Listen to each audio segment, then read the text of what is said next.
Amélie Colombel, moi je suis accompagnatrice EFC, notamment à travers le programme Coopter. Donc je suis à Rouen, en Normandie, et donc membre du club INE, qui est le club normand, Initiative normande pour une nouvelle économie. Et donc je suis ravie, moi je vais juste être là pour mettre du lien, et c'est surtout nos témoins que nous avons la chance d'accueillir et qui vont partager leur expérience autour de comment l'écologie peut s'articuler avec une réorientation du modèle économique. Ça tombe bien, hein, c'est le thème de l'université, si vous n'aviez pas suivi depuis hier. Donc on a 1h30 ce matin, on va vraiment partir d'expériences concrètes du terrain. On a 3 expériences assez différentes, puisqu'on a à la fois donc un dirigeant d'entreprise, Luc Bellière, autour de l'efficacité, non plutôt de la sobriété industrielle, pas l'efficacité justement. On a après le monde associatif avec Manon Sirissouk autour d'un projet d'alimentation et de logistique alimentaire sur le territoire, et bien plus encore. Et puis on a Cyril Delphos qui est accompagnateur de trajectoires, notamment dans le secteur culturel. Et donc on a ce premier temps où chacun va nous partager un peu son expérience du terrain, de comment, quand on s'attaque à des enjeux de transition, des enjeux écologiques, sociaux et professionnels, comment on rencontre à un moment le modèle économique. Est-ce que c'est un passage obligé ? Et puis comment on fait. Et ensuite, on a la chance donc d'avoir un élu de la région Centre-Val de Loire, Monsieur Jérémy Godet, qui va pouvoir donner son propre point de vue en tant qu'élu, dans son travail d'élu, comment il résonne à cette question et aux témoignages qui auront précédé.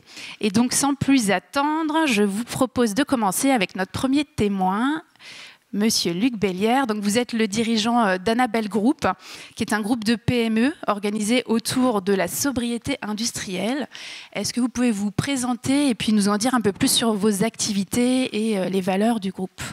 Alors je suis entrepreneur double et triple, on va dire. D'un côté, l'économie classique avec Annabelle Group, alors qui est en fait organisée comme une communauté de mise en commun de moyens et de compétences, et qui donc accueille en son sein un certain nombre d'entreprises, dont 3 qui sont historiques et qui sont autour... Alors, ce qu'on a révélé aujourd'hui autour de la sobriété industrielle, c'est-à-dire qu'à la fois sur une structure qui est Sofracer, on conçoit des capteurs de viscosité qui permettent d'optimiser les process de production, d'éviter les mauvaises productions et d'optimiser les consommations de matière, donc éviter les rebuts.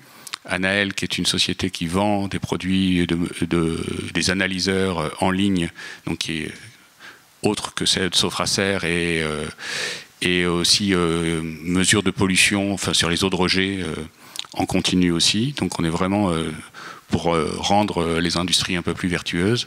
Et puis Sofracer Maintenance, qui est sur l'efficacité énergétique, où là on va venir entretenir les systèmes d'échange de chaleur pour maintenir des niveaux de performance qui évitent les surconsommations, qui évitent les excès de pollution et qui augmentent les durées de vie des équipements. Donc on est vraiment orienté autour de ça. Comme c'est une communauté de mise en commun de moyens, on partage à la fois les locaux, à la fois la comptabilité, les RH, le QSE, enfin toutes les fonctions au support, les expertises aussi qui fonctionnent d'une société à l'autre. Et puis on a ouvert nos locaux, réaménagé nos locaux. On a créé un petit incubateur local, qui est un mini labo sur le Montargois, puisqu'on est basé à côté de Montargis à Villemandeur, où là on accueille les créateurs d'entreprises et puis toute activité issue de l'ESS ou à vocation écologique, où on les accueille gratuitement sur 6 mois pour leur permettre de démarrer leur projet. Donc on a un petit volume, on a une entreprise tous les 2 ans qui sort positivement de nos locaux, c'est ce qui est déjà un bon résultat pour le Montargois. Et donc c'est vraiment basé sur le côté de mise en commun, de coopération et autres.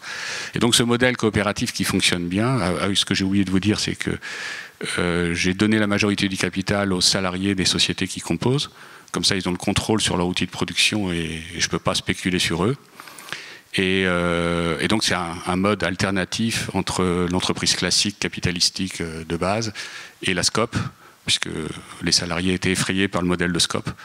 Donc on a fait quelque chose, un compromis entre les deux. Et voilà. Et ce modèle coopératif de mise en commun et autres, donc on l'a élargi, comme je vous dis, aux créateurs et autres. Et on a décidé de développer aussi en dehors. Donc on a créé une association qui s'appelle PERC3C, qui est pour l'engagement et la responsabilité sociétale des entreprises, l'économie circulaire et coopérative, où là, on essaye de développer l'écologie industrielle et territoriale. Et depuis un mois, on a un animateur qui va, sur le territoire du Gâtinais-Montargois, bien identifier tous les besoins, en partage de compétences, en partage de moyens, en partage de flux, de matière. On a tendance à réduire l'écologie industrielle et territoriale uniquement à la matière, mais c'est bien tout, c'est les énergies, c'est tout. Et donc, on veut vraiment avancer sur le Gâtinais-Montargois. Cette association PERC3C, à force de coopérer avec toutes les structures locales, a créé un pôle territorial de coopération économique qui s'appelle CIEL, Circularité, Inclusion et Économie Locale. Et là, on a aujourd'hui les associations, les structures d'insertion, les associations environnementales et les entreprises qui sont très impliquées. Donc on a une dizaine de projets de coopération. Notre spécificité, c'est vraiment de générer de la coopération sur le territoire. C'est faire de l'ingénierie d'alliance, on va dire. Et donc on ne s'approprie pas les projets, on les monte par la coopération et après les structures se réapproprient les projets. Et on en a une dizaine qui est très jolie. Je suis bien dans les temps ou pas? Il reste une minute. D'accord. Je pourrais... alors, une minute... Non, mais je vais en donner un exemple qui est multiprimé par les fondations et autres et qui est très intéressant, qui est né vraiment en conseil d'orientation du PTCE. C'est une entreprise qui n'arrivait pas à recruter, une association qui allait fermer parce qu'elle avait perdu les subventions. C'est une association d'autonomisation des femmes dans les quartiers. Et des femmes qui n'étaient même pas au RSA pour la plupart d'entre elles, où en amenant la formation dans les locaux de l'association, elles ont été dans un environnement de confiance et elles ont pris le métier de couturière. Elles ont été embauchées. Donc en 6 mois, on a monté ce programme. On en est à la 3e promo. Et c'est la 15e femme qui est embauchée en CDI. Des femmes qui étaient vraiment sous les radars. Voilà, et c'est ça le résultat aussi de la coopération sur un territoire. Ça n'est pas que de la coopération économique, c'est aussi de la coopération pour l'intérêt général. Et finalement, ça sert aussi l'entreprise. Voilà, c'est un type d'exemple. Donc voilà, et puis on est en train de créer une fondation de territoire qui va faire un triptyque assez intéressant avec une association d'écologie industrielle territoriale, un PTCE qui va bientôt normalement reprendre une friche industrielle et une fondation de territoire qui va être financée par les entreprises pour irriguer le territoire sur des projets qui servent l'intérêt général. Et quand ça sert l'intérêt général, ça sert aussi les entreprises. Enfin, voilà. On part de la sobriété industrielle et on peut aller beaucoup plus loin, comme on le voit. Merci beaucoup, Monsieur Bellière. Alors maintenant, on va passer à un autre projet. Donc on pose le cadre, on va revenir dessus. Soyez pas impatients. On passe à un autre projet. Alors Manon, vous êtes donc responsable du projet Au Bon Transit à l'association Appui. Alors est-ce que vous pouvez nous en dire un petit peu plus? Qu'est-ce que c'est ce projet? Oui, tout à fait. Donc, bonjour à toutes et à tous. Je suis ravie d'être là et en plus, je suis de retour sur ma terre natale. Donc, je suis contente d'être retournée à Orléans. Peut-être pour vous expliquer un peu le projet de plateforme, il faudrait revenir sur l'historique parce que c'est pas Appui qui l'a inventé, le projet de plateforme. Ce sont les habitants de quartier et les associations lors de la crise sanitaire à Saint-Denis. Voilà, il y avait beaucoup d'habitants qui étaient en précarité et ils ont mobilisé un gymnase communal où ils ont centralisé l'approvisionnement alimentaire, où ils sont organisés avec un camion de la ville pour pouvoir redistribuer les denrées dans les territoires.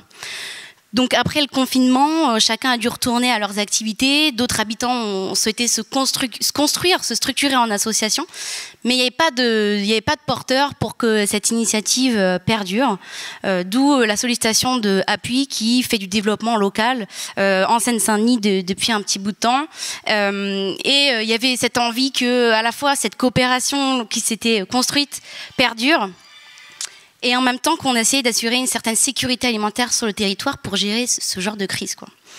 Donc Appui a commencé à ce moment-là et en se disant mais en fait comment on peut soutenir cette coopération qui s'est créée et comment on peut inscrire ça dans une démarche de transition alimentaire, mais pas pour faire joli, pour avoir vraiment un objectif social qui est clair, c'est comment on favorise l'accès à une alimentation de qualité en fait aux habitants qui sont en précarité sur nos territoires. Donc concrètement, qu'est-ce qu'on fait donc à notre minuscule échelle, hein, mais on a reconstruit une petite chaîne logistique où on essaye de s'approvisionner en fruits et légumes principalement. Donc soit on va chercher encore du don auprès là plutôt d'entrepôts alimentaires. Donc c'est pas à la fin des ramasses les restes des supermarchés, on a essayé de remonter un petit peu dans la chaîne agroalimentaire. Soit on achète en direct auprès de producteurs bio sans négocier les prix. Ensuite, on s'est installé donc dans l'ancienne poste de Saint-Denis où là, on stocke dans des chambres froides les produits, on prépare les commandes, on revalorise les fruits ou les légumes qui sont un peu trop abîmés et on les redistribue aux associations du territoire à vélo. Donc dans toute cette chaîne logistique, on essaie de réfléchir à comment on peut mettre les enjeux écologiques au service du territoire et des habitants. C'est-à-dire que si on a choisi pour le dernier kilomètre d'utiliser des vélos plutôt que des camions, c'est pas pour faire joli, c'est qu'on se dit que ça va éviter les allers-retours aux associations, de mobiliser des camions, de payer de l'essence et de mobiliser du temps humain aussi. On va essayer aussi, donc au-delà de ce service logistique de livraison de denrées, en fait, on va essayer de construire tout un écosystème où on essaye de valoriser les ressources du territoire. Par exemple, nous, à Puy, on n'internalise pas grand-chose. Le camion, on le loue à une association de partenaires pour qu'elle revienne dans ses frais. Les vélos, c'est la régie de quartier de Stein qui a mené une activité cyclo-logistique en insertion. Les salariés, on essaye de mobiliser des salariés qui sont habitants dans des épiceries sociales partenaires et qui ne peuvent pas se faire un temps plein. Donc on essaye d'articuler comme ça toutes les ressources qu'on a sur le territoire, mais sans les épuiser. Et ça, c'est aussi un enjeu qui est important, c'est comment on vient aussi se mettre au service de leur propre modèle. Voilà, donc je dirais que c'est un peu ça le travail d'appui. Et puis on se dit, plus ça va, on se dit mais il faut qu'on continue à monter ensemble en compétences, qu'on n'impose pas nos sujets, mais comment on peut travailler autour de l'alimentation de qualité en partant de ce que les gens font et de ce qu'ils ont envie de travailler. Donc en plus de nos livraisons chaque semaine, on réalise des ateliers donc une fois par mois avec les bénévoles des associations qui reçoivent les légumes et les habitants qui le souhaitent. Et on essaye de construire des thèmes autour de l'alimentation. Donc on peut à la fois créer un module de formation sur comment on parle de santé, mais avec une approche interculturelle avec les personnes. On peut se retrouver à faire des kebabs santé parce qu'il y a des mamans qui ont du mal à faire manger autre chose que des fast-food à leurs enfants. Ou on peut travailler sur une recette d'une habitante qui revalorise ses surplus de tomates un peu abîmées en pot. Enfin voilà, c'est assez varié, mais disons que le travail d'appui, finalement, c'est d'essayer de faire vivre tout cet écosystème-là sur le territoire. Merci beaucoup Manon. On dirait que vous mettez en musique toute la richesse qui est déjà là. Merci beaucoup. Alors Cyril Delphos, maintenant, c'est à vous de nous présenter. Tout le monde se pose une question, évidemment, c'est quoi le bureau des acclimatations? Donc vous êtes formateur éco-conseiller. Dites-nous en plus. Donc le bureau des acclimatations, c'est une structure, c'est une équipe. On est 5 consultants, 5 éco-conseillers au sein de cette structure. Et on fait de l'accompagnement à la transition écologique, à la transformation écologique, essentiellement auprès des acteurs du secteur culturel. On travaille un petit peu sur le secteur du sport et du tourisme, mais essentiellement à l'endroit des acteurs du secteur culturel, avec un prisme très fort sur le spectacle vivant et le livre, même s'il nous arrive d'intervenir sur d'autres secteurs. Donc on mène des missions assez classiques d'accompagnement qui vont de la sensibilisation. On a déployé, créé des outils de sensibilisation sur les enjeux environnementaux adaptés au secteur culturel, des actions de formation, des actions d'accompagnement plus classiques qui vont du diagnostic. On peut faire et on fait, peut-être de moins en moins, mais on fait des bilans carbone, de la définition de feuilles de route, de l'accompagnement à la mise en œuvre d'actions. On mène des études et des endroits de recherche, d'expérimentation qu'on essaie de mener avec des collectifs sur ces sujets-là. On travaille aussi bien avec des opérateurs individuels, des théâtres, des festivals, des compagnies, ce type de structures, des éditeurs, des libraires, etc. Mais aussi beaucoup à des endroits du collectif, parce que très tôt on s'est dit que ces enjeux de transformation écologique, elles devaient être traités à des endroits du collectif, elles ne devaient pas être simplement renvoyées à des responsabilités individuelles de chaque acteur pris isolément, qui avait un certain nombre de leviers qui ne pourraient pas s'activer à cette échelle-là. Et donc il était nécessaire d'accompagner aussi les endroits du collectif pour créer d'autres leviers d'action, pour mettre en œuvre d'autres leviers d'action, notamment des leviers qui relèvent de la question de la sobriété, qui doivent pour nous être travaillé à cette échelle-là.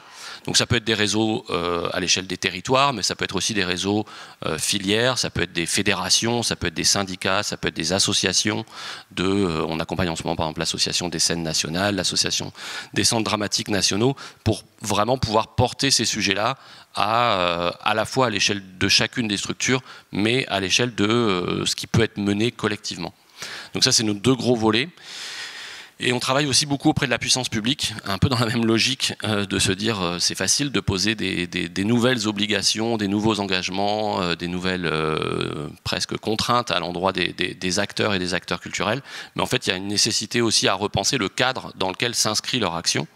Donc le cadre collectif, j'en ai parlé, mais aussi le cadre institutionnel. Donc on accompagne aussi beaucoup la puissance publique sur la manière d'intégrer les questions de transition écologique dans les politiques culturelles, donc ce qu'on appelle nous l'écologisation des politiques culturelles. Donc on travaille avec le ministère de la Culture, avec des régions, des départements, des collectivités, et selon les strates, évidemment, on est sur des échelles plus ou moins opérationnelles, avec de la définition de politique quand on est plutôt au niveau du ministère, et des logiques d'accompagnement d'acteurs quand on est plutôt dans le bloc communal, par exemple. Voilà. Donc on n'est pas des accompagnateurs EFC, mais on se saisit petit à petit de ce cadre de pensée, de cet outil ou de ces outils que nous propose l'EFC. Peut-être pour continuer à présenter un peu notre activité, du coup je déploie un peu ce volet-là. Comme je vous l'ai dit, on a un panel d'activités assez large, mais qui est aussi le fruit d'une histoire et d'une évolution du secteur culturel par rapport à cette question de la transition écologique.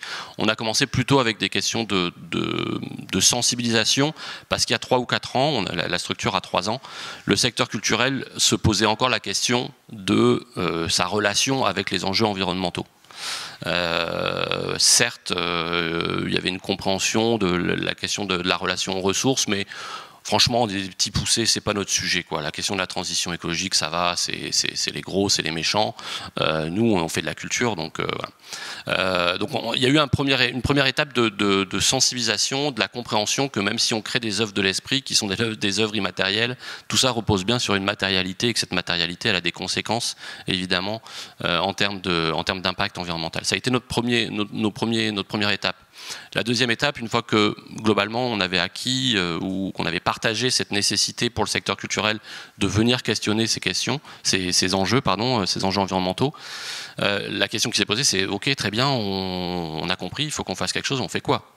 C'est quoi les leviers concrètement? Donc il y a eu une autre phase où on a travaillé plutôt, pas nous seuls, hein, avec des réseaux associatifs, avec d'autres consultants, etc., à l'élaboration de leviers, enfin à l'identification des leviers activables, et donc au travail plutôt d'écriture de guides pour l'action, de mesures des enjeux. C'est à ce moment-là, et on est encore un peu dans cette phase-là, hein, où il y a eu beaucoup de travail sur les bilans carbone, par exemple, qui ont été réalisés pour savoir où étaient les priorités d'action, et donc quelles actions il fallait mettre en œuvre. Une fois qu'on avait acquis on doit faire quelque chose, vous nous avez à peu près expliqué ce qu'il fallait qu'on fasse, et ben là on arrive ok, très bien, mais on fait comment exactement? Comment on met en place ça, en plus de tout ce qu'on a à faire? Il nous manque du temps, il nous manque de l'argent, il nous manque des compétences, on est pris dans des systèmes concurrentiels, on est pris par les effets ciseaux sur les prix, etc. Donc comment on fait atterrir toutes ces questions à l'endroit de nos organisations? Et c'est là où on s'est mis à travailler, ou en tout cas à être en veille sur la manière dont on pouvait réintégrer ces questions environnementales dans les modèles économiques. C'était la question qui était posée au départ, parce qu'on a compris que si on n'arrivait pas à la faire atterrir à cet endroit-là, alors on viendrait poser un truc en plus, et ce truc en plus, il n'y a personne qui a le temps de le traiter. Donc il fallait absolument qu'on trouve la manière de réintégrer ces sujets-là. Et c'est comme ça, petit à petit, qu'on arrive à l'EFC, mais j'en parlerai peut-être après. Vous faites le lien avec la question suivante. Donc maintenant que le cadre est posé, enfin rapidement, mais quand même, ma question c'est donc pourquoi vous vous êtes tourné vers la question du modèle économique? Surtout, à quel moment et comment vous avez rencontré l'économie de la fonctionnalité et de la coopération? En quoi ça fait ressource pour vous dans votre travail? Peut-être aussi avec vos partenaires, pour vos bénéficiaires. Alors le déroulé, c'est celui que je viens d'évoquer un peu historiquement, et donc j'en étais à ce moment de veille où en fait on cherche quelque chose pour faire atterrir ces sujets-là, et on se rend compte que en tout cas dans les éléments qui nous sont fournis ou dont on dispose, on ne trouve pas de choses qui arrivent à la question à l'endroit du modèle économique. Il y a bien par exemple la théorie du donut qui est très intéressante, mais comment on l'applique à une entreprise, on a du mal à faire atterrir cette question-là. Donc comment on travaille la question de la sobriété, non pas d'un point de vue macro, même si évidemment c'est très inspirant et il faut nourrir cet espace-là, mais à l'endroit micro des projets d'entreprise. Et donc on avait entendu parler évidemment de l'économie de la fonctionnalité, et puis il y a eu un travail important qui a été mené par Athemis, une présence d'Athemis au sein du secteur notamment du spectacle vivant, et une étude qui a été faite pour une structure qui s'appelle Arviva, qui a été menée par Athemis, sur la question de la coopération dans le secteur culturel comme étant un axe de développement de nouvelles manières de penser les modèles économiques dans le secteur culturel. Et je pense que c'est vraiment l'étude qui nous a permis de comprendre les concepts qui étaient portés par l'économie de la fonctionnalité et de la coopération. Je pense que jusqu'à présent, ou jusqu'avant cette étude, j'avais plutôt une lecture économie de la fonctionnalité. J'avais bien compris que Michelin pouvait vendre des kilomètres plutôt que des pneus, mais je n'avais pas fait tout à fait l'ensemble du spectre, et du coup je ne voyais pas très bien comment on pouvait nous s'en saisir. Donc cette étude, c'est la rencontre un peu avec l'EFC. Et puis du coup, on se met à fouiller, à rencontrer Sandro, Sarah, à travailler un peu avec eux sur ces enjeux-là. Et sur la manière dont on s'en saisit aujourd'hui, c'est pas au cœur de nos accompagnements, on fait pas que ça. Mais je vais reprendre quelque chose qui a été dit hier, je crois, c'est qu'une fois qu'on a chaussé ces lunettes, on a du mal à les enlever. C'est un cadre qu'on a trouvé extrêmement intéressant, à la fois dans le cadre conceptuel, mais aussi dans la méthode ou les outils qu'il nous amène. Et en fait, on ne cesse de regarder maintenant nos objets à travers le cadre de l'EFC, y compris notre propre structure, à laquelle on se dit, en fait, il faut qu'on y aille, nous aussi. Il faut qu'on s'approprie ces sujets-là, qu'on réfléchisse comment on fait évoluer notre propre modèle économique sur les enjeux de contractualisation, par exemple, pour s'approprier ces sujets et être en capacité, encore mieux, d'en parler avec les acteurs. Donc c'est quelque chose qui nous accompagne maintenant au jour le jour, sans qu'on se définisse comme étant des accompagnateurs EFC. Pour moi, un des intérêts ou une des choses qui m'a vraiment séduit dans ce modèle-là, c'est la dimension intégratrice du modèle. Il y avait un cadre où on pouvait venir parler d'un peu tout. Des enjeux de proposition de valeur et donc de sens qui sont évidemment très importants dans notre domaine comme dans plein d'autres domaines, mais évidemment nous avec les acteurs culturels il faut qu'on parle de cette question-là, la question des modes d'organisation, des ressources humaines, la question de la gouvernance qui est souvent très mal posée dans nos structures, la question de la répartition de la valeur, tout ça on s'est dit c'est génial qu'on a un cadre qui nous permet de venir mettre au travail, je crois que c'est un terme que vous aimez bien dans l'EFC, mettre au travail ces sujets avec des acteurs culturels. Et donc on a petit à petit développé des choses, je vais en citer 3 très rapidement. D'abord, plutôt toujours cette logique de sensibilisation, on travaille avec des festivals, avec des entreprises de l'industrie musicale, à lire leurs projets à travers le registre du modèle économique de l'EFC. Et dans un secteur où déjà faire accepter qu'on est entrepreneur, c'est parfois un gros mot. Amener un outil pour lire un modèle économique, c'est hyper puissant, hyper transformateur, même si c'est qu'une grille de lecture et qu'on n'a rien mis encore dans des logiques de transformation. Donc ça, on s'est approprié cet outil-là et on échange avec les acteurs sur ce sujet-là pour qu'ils lisent leur modèle économique sorti du modèle strictement financier et qu'ils voient un peu les liens évidemment qui existent entre les différents registres, avec la volonté petit à petit de les amener dans des logiques de transformation. Donc ça, c'est un premier axe de travail, plutôt de sensibilisation, mais qui nous aide nous aussi à nous approprier le sujet. Un deuxième axe, c'est qu'on accompagne une structure qui est un cluster d'entreprises, donc qui fait du développement d'entreprises dans le secteur des industries culturelles et créatives.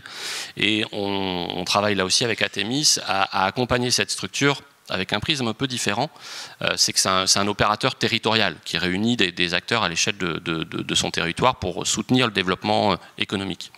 Et donc on a attaqué cette structure, ou la manière dont on a attaqué le soutien à cette structure, c'est à travers la question de la coopération, puisqu'en fait c'est un acteur en charge de la coopération sur un territoire. Et ce qui est très intéressant, c'est qu'au bout de quelques mois, eh ben, ils en sont à questionner leur modèle économique. Donc en fait, on n'est pas rentré par le modèle économique, on est rentré par le cœur de leur activité, qui est comment je fais vivre la coopération sur mon territoire grosso modo entre des collectivités et des acteurs culturels. Et en fait, là, ils comprennent que c'est tout leur modèle qui doit être mis dans cette logique-là, et donc ils en sont à réinterroger leur modèle économique. Et le troisième volet, on travaille avec des collectivités, je vous l'ai dit, et on travaille avec 5 collectivités qui sont réunies dans une même instance en région Nouvelle-Aquitaine.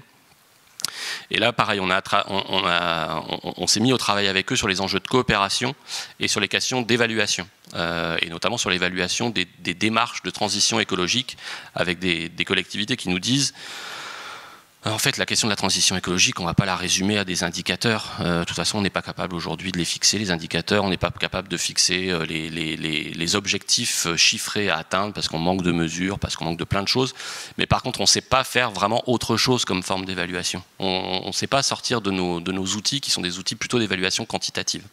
Et donc là, on travaille avec eux à travers les outils de l'EFC et toujours avec l'accompagnement d'Artemis à les aider à penser une autre manière d'évaluer les projets, et donc dans une logique beaucoup plus coopérative, donc déjà pour travailler la coopération entre collectivités et pour travailler leur relation avec les acteurs culturels qui sont soutenus pour travailler une évaluation partagée. Voilà, le chantier s'ouvre, c'est pas simple à faire atterrir avec 5 collectivités, ça prend un peu de temps, mais c'est assez passionnant de venir poser ces outils, ces méthodes à cet endroit-là.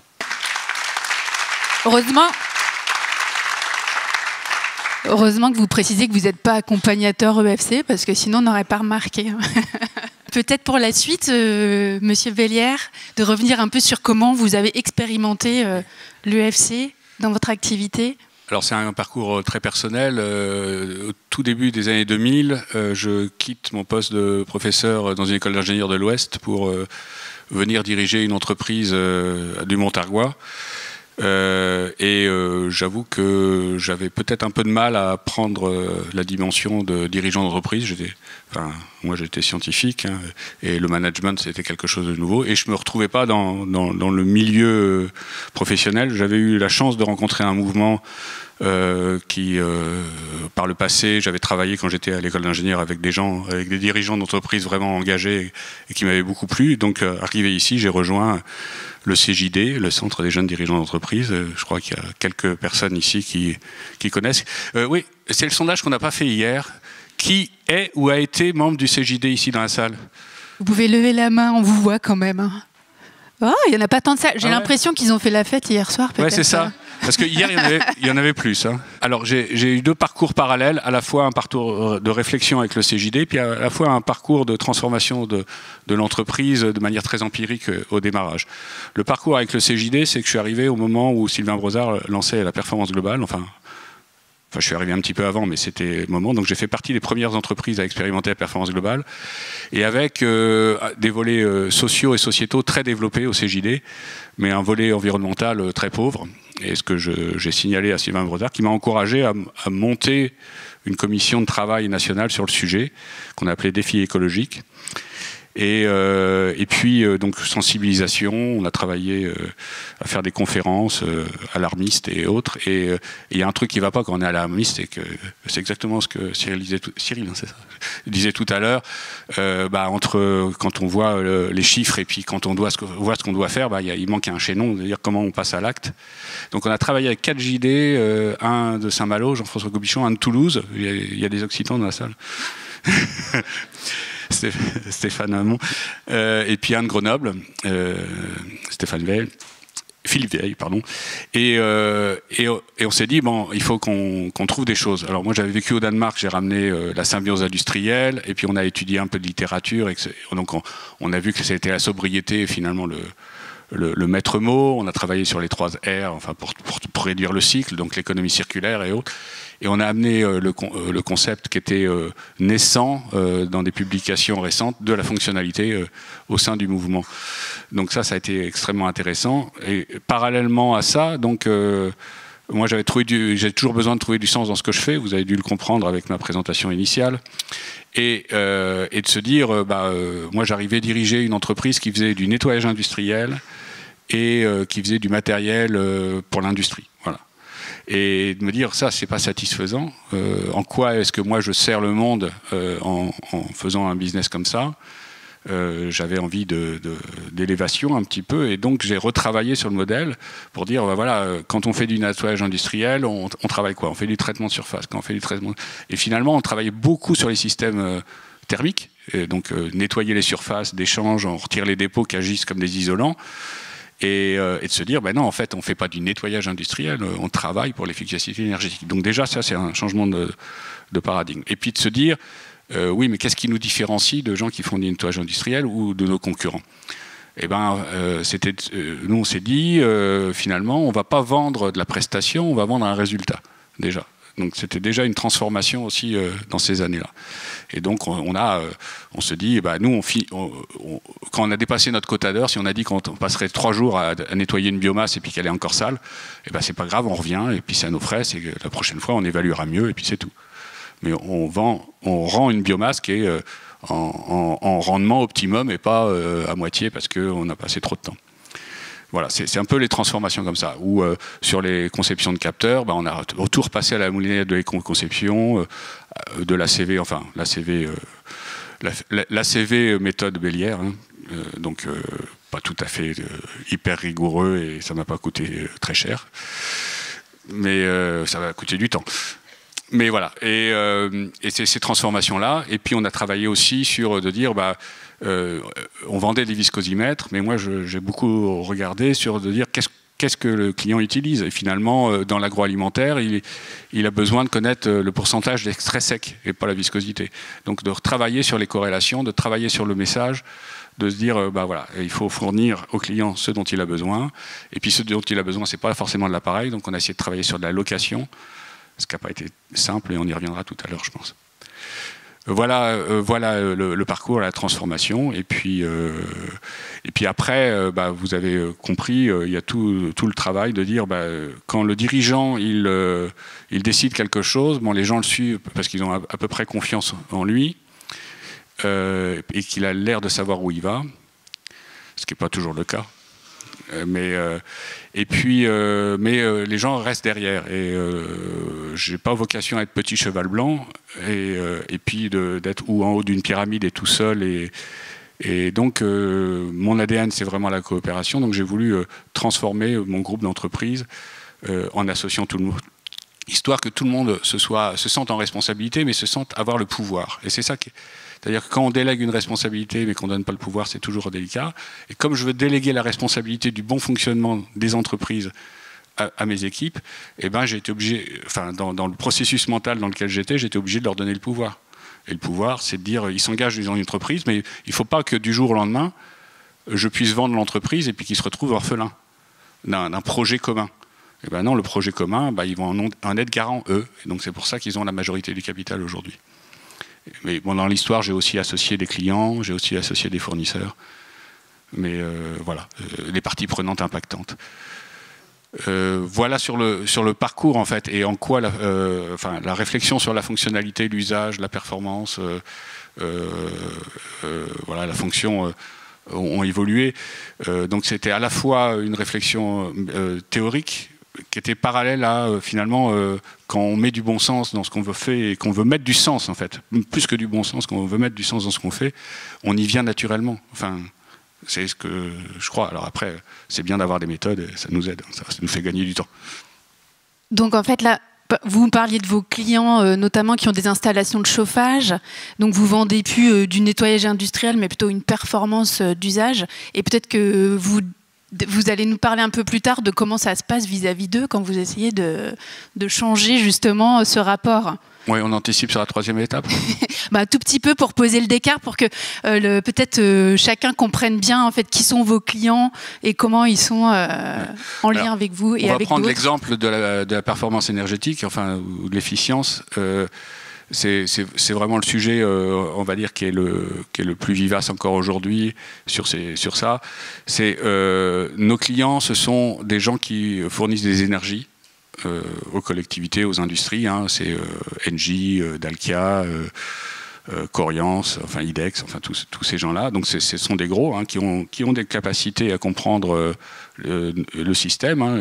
Il y a des gens acculturés à l'EFC dans tous ces groupes, mais qui est organisé en groupe d'exploitation. Et nous, nos interlocuteurs, ils savent pas. Et puis en plus, ils ont des indicatifs et des indicateurs qui connaissent pas. Et puis ce sont des clients qui sont en fermage, c'est-à-dire que c'est pas la plupart du temps. Hein, c'est la collectivité qui possède l'installation et eux, ils sont en exploitation de cette installation. Et c'est des contrats qui sont négociés sur des très longues durées. La difficulté pour nous... Jusqu'à 20 ans, hein, oui, ça quand peut, on dit longue durée. En gros, de 6 à 20 ans, enfin, à peu près. Et la difficulté, effectivement, c'est que souvent dans les collectivités, les gens ne maîtrisent pas trop ces sujets-là. Et que dans les appels d'offres, ils se basent sur le contrat précédent pour renouveler le contrat suivant. Et la grosse difficulté qu'on a, nous, pour essayer d'aller un peu plus loin sur la performance d'usage, hein, nous, on vend un résultat de prestation, mais on n'est pas encore sur un truc de performance d'usage où on garantit que son système sera toujours à 80%, etc., pour faire évoluer. C'est que les contrats sont basés sur de la vente d'énergie, et que plus ils vendent d'énergie, plus ils gagnent d'argent. Et ils ne sont pas basés sur un confort thermique pour l'habitant. Si c'était un confort thermique pour l'habitant, eh bien, du coup, ils auraient intérêt à ce que leur système soit tout le temps le plus efficace possible. À la rigueur, on a des clients qui nous ont dit « mais c'est super que vous arriviez à retrouver 100% d'échanges sur nos échangeurs. Vous êtes les premiers à pouvoir le faire. Mais bon, on va vendre moins d'énergie quand même. » Et donc, ça ne nous intéresse pas trop que de vous mainteniez toujours à plus de 80% d'échanges. Voilà, c'est les limites. Alors, je dis, ça, on s'en rend compte. Et donc là, nous, il fallait qu'on comprenne bien tous les freins. C'est là qu'on a fait intervenir Necoe, là, il y a 6 ans, Isabelle, c'est ça? 6-7 ans? Ouais. Et qui a été vraiment voir nos clients, aller voir les clients de nos clients pour essayer de comprendre quels étaient les freins, comment les lever, etc. Et de comprendre ces histoires quand on renouvelle un appel d'offres, le précédent ça allait, ça marchait à peu près, on fait un appel d'offres à l'identique. Plutôt que de s'interroger en disant qu'est-ce que mes habitants ont vraiment besoin, on reproduit un appel d'offres, parce qu'il y a, c'est souvent dans les administrations, c'est souvent en silo. Hein. Donc voilà, c'est la limite. Merci. Manon, c'est à vous. Comment avez-vous rencontré l'EFC? En quoi ça fait ressource? Oui, alors je dirais que déjà avant de travailler avec Atemis autour de l'EFC, on avait beaucoup d'intuition et d'engagement. Et je pense que c'est quelque chose qui est partagé aussi dans le secteur associatif. Donc on avait la sensation qu'au-delà de notre plateforme de redistribution de fruits et légumes, il se passait quelque chose au-delà de ce service-là. Et en fait, on se disait, mais cet écosystème-là, le fait qu'on travaille tous ensemble, ça crée une espèce de robustesse aussi, à la fois pour nous, notre activité, mais aussi celle des autres. Et au-delà de ça, ça nous permet de construire quelque chose qui est encore plus adapté aux réalités de terrain et qui peut être évolutif, parce que les expertises et les expériences des différentes associations nous aident à nous aiguiller aussi dans le cap qu'on essaye de prendre.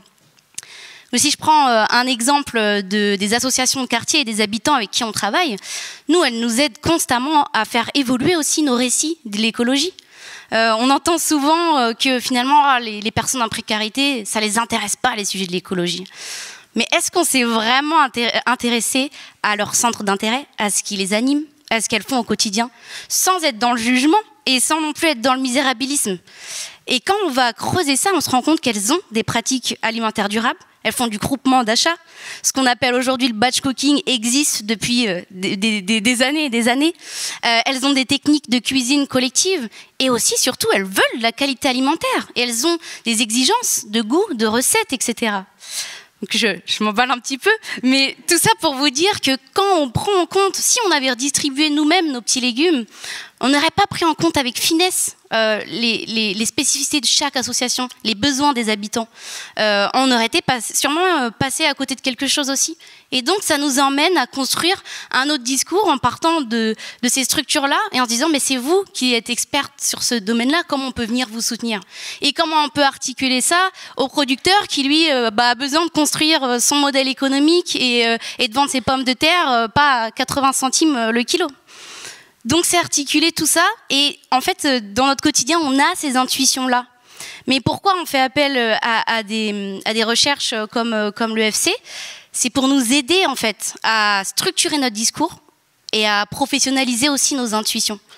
Je vous donne un exemple pourquoi c'est important de structurer notre discours, parce que pour convaincre aussi les pouvoirs publics. Donc notre premier copil en 2022, on voit qu'on nous demande les chiffres. Combien de tonnes de volume vous avez distribué? Quels habitants vous avez touchés? Est-ce qu'on peut quantifier ça? Et là, on se dit, mince, on a mal présenté le projet peut-être. Parce qu'en fait, pour nous, c'est pas, vous payez pas la livraison de la caisse de pommes de terre, là. Vous livrez le fait qu'on est allé soutenir un producteur, qu'on n'a pas négocié le prix, qu'on est allé l'acheter à plein pot, qu'on est allé les redistribuer aux habitants qui nous ont fait part de la qualité du produit, des recettes qu'ils en ont faites. Et puis qu'après, on est retourné voir le producteur, il était en galère, donc on est allé ramasser les patates chez lui. Mais c'est ça que vous financez. Et donc, il faut qu'on construise ce discours-là pour dire que nos activités, au-delà d'un service et d'un objet social qu'il faut toujours avoir en tête, il faut rendre compte qu'on construit, on essaie de construire autre chose. Donc, il y a ça, et si je peux me permettre de revenir aussi sur un autre point, c'est sur comment on valorise les humains, en fait, qui développent ces projets-là. Souvent, dans le secteur associatif, on entend « oh là là, mais en fait, c'est lui qui porte le projet, c'est cette personne-là, si elle part, le projet meurt. La mayonnaise, elle prend parce que c'est lui. » Et ça arrive qu'on se retrouve aussi dans des situations où on voit effectivement le projet qui perd en intensité. Donc, comment expliquer que finalement, la valeur immatérielle de notre projet, il repose sur finalement ce que fait sur l'engagement et l'intuition d'une personne, au-delà de ce qui est écrit sur sa fiche de poste. Donc, et je dirais même que ça tient souvent aux femmes, parce que dans le secteur associatif, il y a beaucoup de femmes. C'est important de le dire. Il y a beaucoup de femmes, et par construction sociale, on a intégré des compétences aussi relationnelles et aussi de relations et de soins. Donc maintenant, comment on va mieux qualifier cette mayonnaise? C'était ça l'enjeu aussi, et pour ça qu'on a fait appel à l'EFC. C'est-à-dire qu'au-delà des ingrédients, est-ce qu'il faut qu'il y ait une température spécifique pour les œufs? Si je retourne dans mes recettes culinaires, est-ce qu'il faut qu'il y ait une méthode aussi pour battre les œufs avec l'huile? Et on peut aller encore plus loin, mais pour qui on l'a fait cette mayonnaise? Pourquoi? Quel sens on y met derrière? Donc voilà, c'est un peu pour ça que pour nous, l'EFC, ça a été une ressource pour construire un discours, convaincre les pouvoirs publics qu'on peut construire quelque chose autrement. Et puis aussi valoriser l'humain derrière pour assurer la pérennité des projets. C'est pas juste pour que la personne se sente valorisée. Voilà. Et au deuxième copil, c'est vrai qu'il y a eu un deuxième copil, et là, on l'a tourné différemment et on sent qu'on a embarqué les gens parce qu'on nous a pas demandé le nombre d'habitants qu'on a touchés. S'ils touchaient les RSA, s'ils cherchaient un emploi, donc on nous a pas demandé ça, et on nous a parlé de nous comme voilà l'écosystème qu'on est en train de construire. Donc on se dit que les choses sont possibles, même si on a encore besoin d'argent, évidemment. Merci beaucoup Manon. Alors,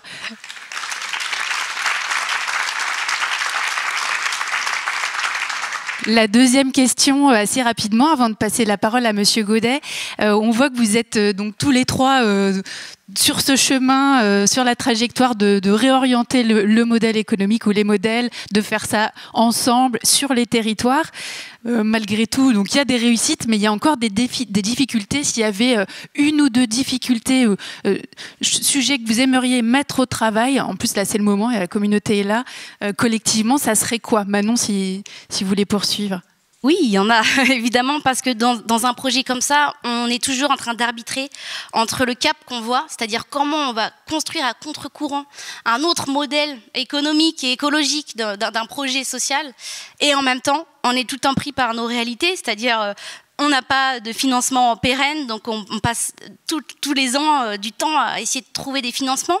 On est aussi pris dans des réalités économiques, c'est-à-dire qu'effectivement, cette valeur immatérielle, on la voit, on est en train de construire ce discours, mais en fait, nous, on a quand même besoin d'avoir un budget recettes-dépenses, on nous demande de faire des bilans et de rendre des comptes.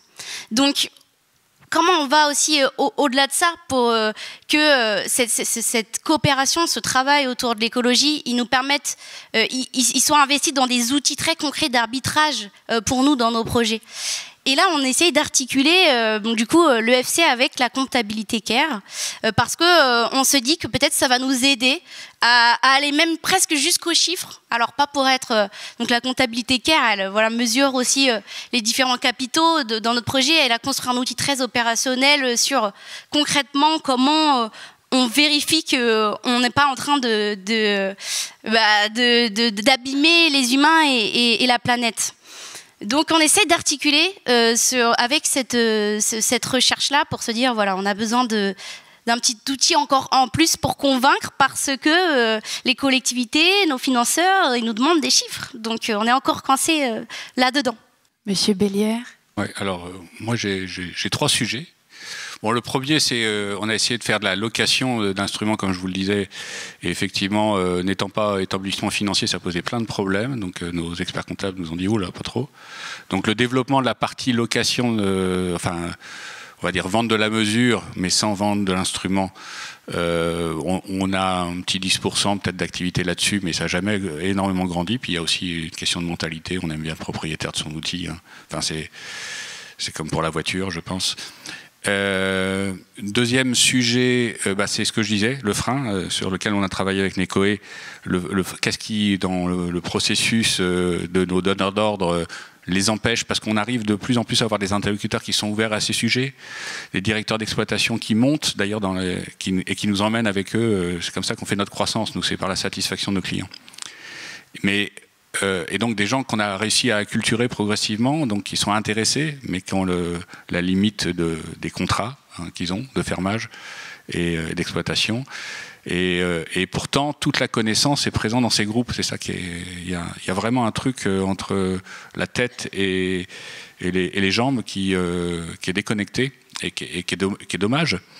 Et donc pour une transition écologique efficace, il faudrait vraiment beaucoup plus interroger leur modèle. Mais pour ça, il faut que les clients, qui sont industriels ou collectivités, les interrogent, les questionnent, les challenge. Donc il faudrait que nous, on aille acculturer les clients de nos clients. Ce qui, pour une petite PME de 13 personnes, je peux vous dire, est une... voilà. Et donc, ce qu'on est en train d'apporter, vous avez compris que je suis beaucoup dans la coopération, vaguement.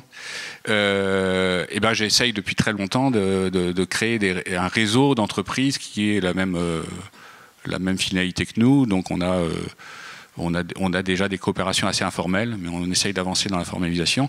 Mais notamment, on a travaillé au sein de l'IEFC, il y avait eu des groupes de travail, un sur l'eau, qui a été très intéressant pour nous, parce qu'on a retrouvé des partenaires intéressants, avec les mêmes problématiques, avec les mêmes clients. Et du coup, on a fait une réunion très très intéressante sur, animée, c'était peut-être Sandro d'ailleurs, sur l'achat public. Non, oui, bon, voilà, c'est pas grave. Excusez-moi, je mélange. Et sur l'achat public, et voilà. Et je pense que là, il y a un vrai enjeu de travail pour l'IEFC, certainement, du coup, d'acculturation des pouvoirs publics sur ça. Comment est-ce qu'ils doivent challenger leurs prestataires par rapport à ça pour pouvoir vraiment transformer. Parce que si le client est basé sur la fonctionnalité, ils n'auront pas d'autre choix que de se transformer. C'est ça qui est intéressant. Et puis finalement, c'est pas très compliqué de changer. Le seul problème, c'est les délais de temps, parce que quand le contrat de fermage est de 20 ans, il faut attendre 20 ans pour que ça change. Voilà. Et puis le dernier, c'est plutôt par rapport à la coopération territoriale. On voit ce qu'on fait de l'ingénierie de coopération, c'est quelque chose de transparent pour tout le monde. Alors, chef de projet. Ça, on sait qu'il faut les financer. Donc, quand il y a un projet vertical, c'est dans les financements publics, il n'y a aucun problème. Mais quand c'est la mise en relation, quand c'est passer du temps à juste lever les freins, à faire que les gens se comprennent ne serait-ce que ça, hein, parce que quand on a une association de transition qui travaille avec un gros industriel local, si on les laisse parler tout seuls, ça ne marche pas. Hein. Donc c'est déjà arriver à traduire les demandes. Parfois, le même mot ne veut pas dire la même chose. Hein. Donc, parce que c'est des concepts qui sont différents par rapport à du vocabulaire. Dans le monde agricole, je parlais avec Nathalie Lempé tout à l'heure, dans le monde agricole, le concept de coopérative, ça ne veut pas dire la même chose que dans le monde ouvrier et industriel, c'est très clair. Donc il n'y a pas les mêmes enjeux. Donc il faut traduire. Et ça prend du temps. Et c'est financé par quasiment rien. Donc c'est financé par le programme PTCE, donc ça c'est super, mais au bout de 2 ans ça s'arrête.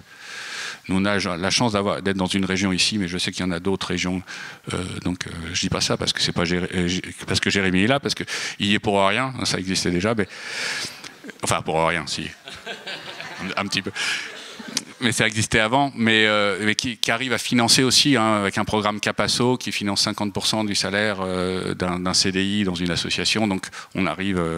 Mais comment est-ce que on identifie ça? Parce que c'est pas visible. Les médias, les financeurs, ils sont pas intéressés par ce travail de transversal.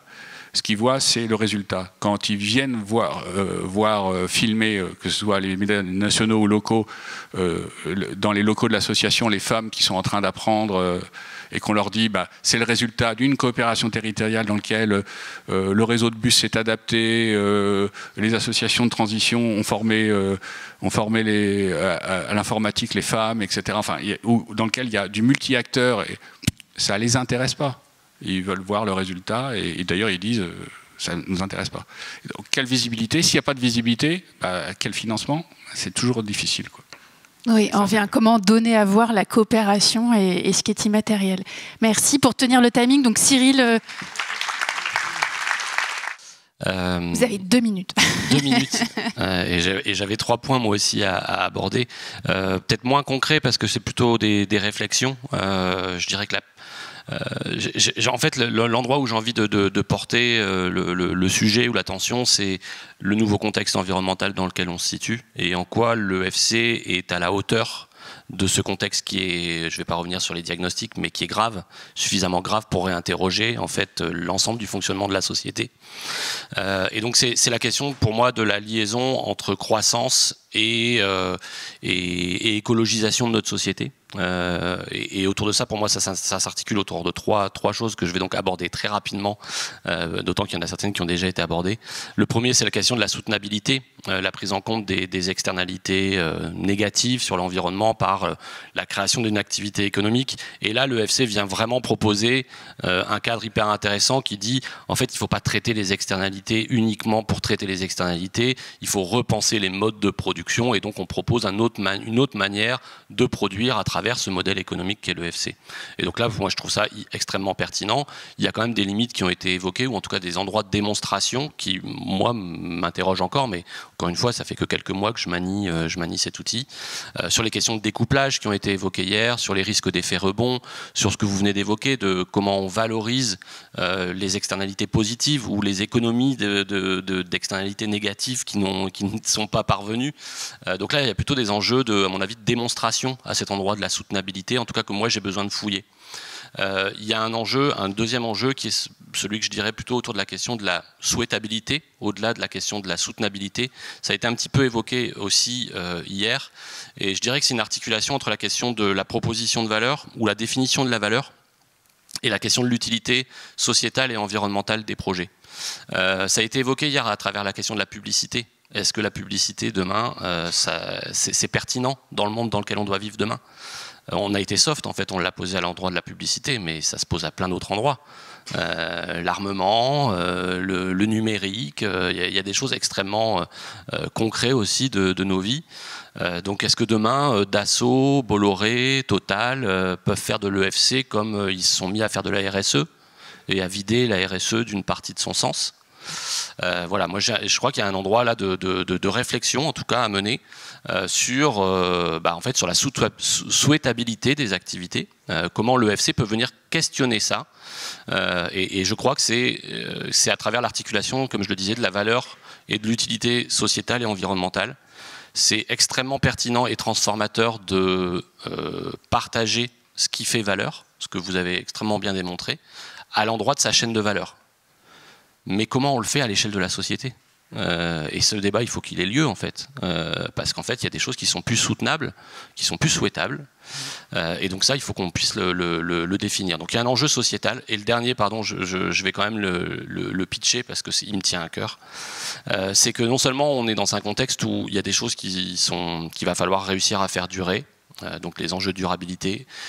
Il va falloir qu'on questionne ce qu'on veut faire, mais il y a déjà des choses en fait, qui atteignent leurs limites. En fait. Il y a des choses qu'on ne peut pas garder demain.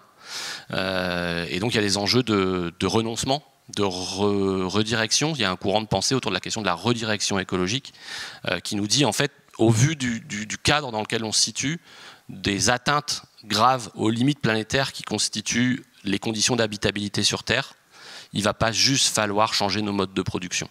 Il y a des choses, il va falloir qu'on arrête de les faire. Et ça, on ne sait pas faire. C'est dommage, mais on n'a pas vraiment appris à arrêter des choses, nous tous. On a appris à développer, à faire de la croissance, à mettre en place des nouveaux projets, à innover, à trouver d'autres manières de produire, mais on n'a pas appris à fermer. Ce n'est pas hyper souhaitable de fermer. Et donc ce courant de pensée, je le trouve extrêmement stimulant et on l'utilise aussi beaucoup, nous, dans nos accompagnements. Parce qu'ils amènent, au-delà de la pensée sur cette question du renoncement, de l'outillage, des protocoles de renoncement. Et il me semble qu'il y aurait une articulation extrêmement intéressante à travailler entre l'EFC et la redirection écologique, parce que sur les protocoles de renoncement, ils viennent poser des enjeux démocratiques, ils viennent poser des enjeux d'anticipation, et ils viennent poser des enjeux de non-brutalité à travers la prise en considération des attachements. Et je pense que derrière la question des attachements, on peut très facilement tirer des fils avec la question de la définition de la valeur et la question de la coopération. Donc s'il y a des pistes de travail, je pense, à fouiller encore dans l'EFC, moi je serais en tout cas très intéressé de fouiller celle-ci. Peut-être un petit rebond par rapport à l'attracteur, au cadre, dans la manière dont l'EFC peut lier ces questions de transition économique et de transition écologique. On a vu hier une autre proposition, qui est celle autour du régénératif, de la question de la prise en compte des droits du vivant. Et je crois qu'en fait, il est, dans notre contexte, beaucoup plus facile de vendre du régénératif que de vendre du renoncement. Mais malheureusement, je pense que le renoncement, il va être extrêmement utile d'être mis au travail. Donc il serait temps qu'on s'y attelle. Voilà. Merci Cyril. Merci à tous les trois. Donc on vient d'entendre 3 exemples d'acteurs qui sont engagés dans la transition écologique, mais avec des enjeux environnementaux, sociaux, de travail. Et on voit en fait que chacun passe par la question du modèle économique, qu'on voit que ça fait en fait bouger aussi dans le travail, des changements dans vos propres organisations, des changements dans la relation aux autres, à vos partenaires. Et on voit que ces changements, ils se jouent à l'échelle d'un territoire. On en parlait hier. C'est à l'échelle des bassins de vie que ça se joue et avec les acteurs du territoire. Et ce sont ces initiatives qui peuvent impulser une nouvelle orientation vers un modèle de développement plus durable sur les territoires. Et donc, ce qui nous intéresse maintenant, on a ici un représentant du territoire, c'est de découvrir comment, face à ces initiatives de la société civile, qui mobilise des acteurs, qui s'engagent à partir de leur activité professionnelle, comment est interpellé le travail d'élus, comment ça le fait évoluer. Donc, pour répondre à cette question, on est ravis d'accueillir Jérémy Godet, donc, qui est vice-président de la région Centre-Val de Loire, délégué au climat, aux transformations écologiques et sociales des politiques publiques, je vais tout dire, à la transition énergétique, à l'économie sociale et solidaire et à la vie associative. Donc ce qu'on vous propose aussi, c'est de partir de votre propre expérience, comment vous voyez évoluer ces relations entre les acteurs de la société civile qui portent des initiatives et puis vos services, les collectivités, quelles alliances se créent, qu'est-ce qui fonctionne, qu'est-ce qui reste encore à mettre au travail. Voilà, c'est un peu la même copie à rendre. Merci. Bonjour à toutes et à tous. Bon, c'était extrêmement foisonnant. Je ne sais pas comment je vais réussir, mais je vais tenter de le faire, d'essayer de rebondir sur ce que vous avez pu dire. La première chose que je voulais vous dire, c'est que j'ai quand même pris une leçon là. Je vais vous expliquer pourquoi j'ai pris une leçon, mais j'ai besoin peut-être d'abord de commencer par vous dire moi ce que je fais et en gros sur quoi je travaille. Parce que vous allez voir les liens après et je pense que vous allez comprendre comment ça vient résonner en fait sur toutes les problématiques qu'on se pose, y compris quand on est dans un mandat politique et quand on construit de la politique publique. Donc moi, vous avez dit dans mes délégations, il y a un terme auquel je tiens beaucoup, qui est celui de transformation écologique et sociale des politiques publiques. Et je travaille quasiment quotidiennement, je travaille quotidiennement même, on peut dire, et ça devient même une obsession sur les questions d'adaptation au changement climatique. En gros, les questions qu'on se pose à la région quand on travaille là-dessus, c'est comment on fait pour que dans 5, 10, 15 ans, notre société régionale, les territoires, les gens qui y vivent puissent encaisser les chocs qu'on va subir à cause du dérèglement climatique, mais pas que, aussi à cause de la raréfaction des ressources, etc.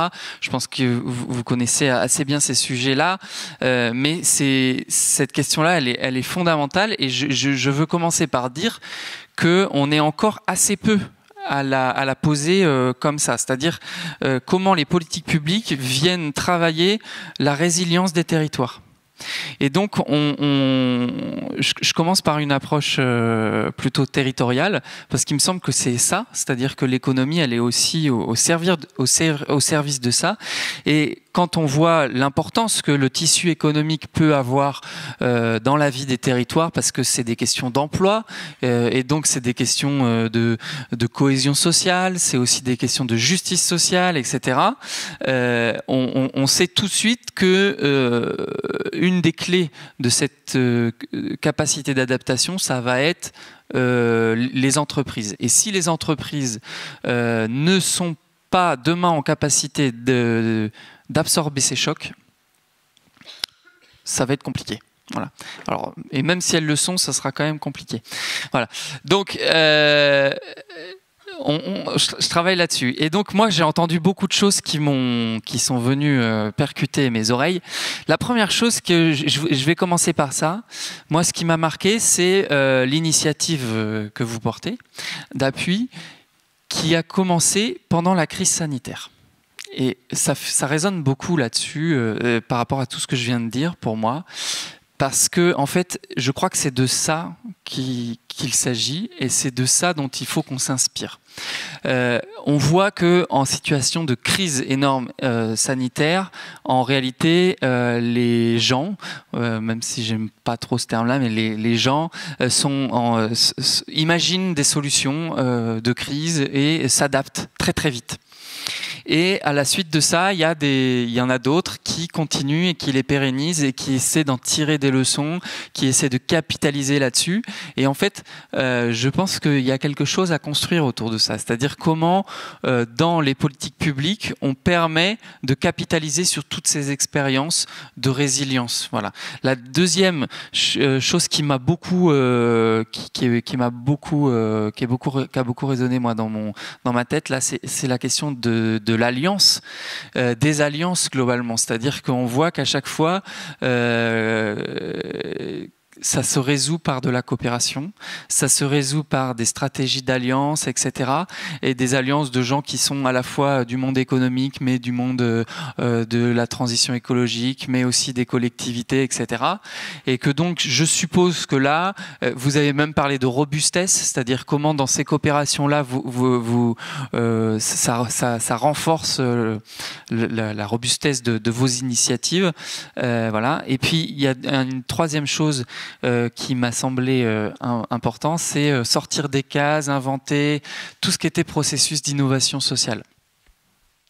Et donc, quand on construit des politiques publiques d'adaptation au dérèglement climatique, quand on fait face à des enjeux qui sont énormes, je reviendrai sur la difficulté de se saisir d'enjeux qui sont macro et puis de leur permettre d'atterrir sur le niveau micro.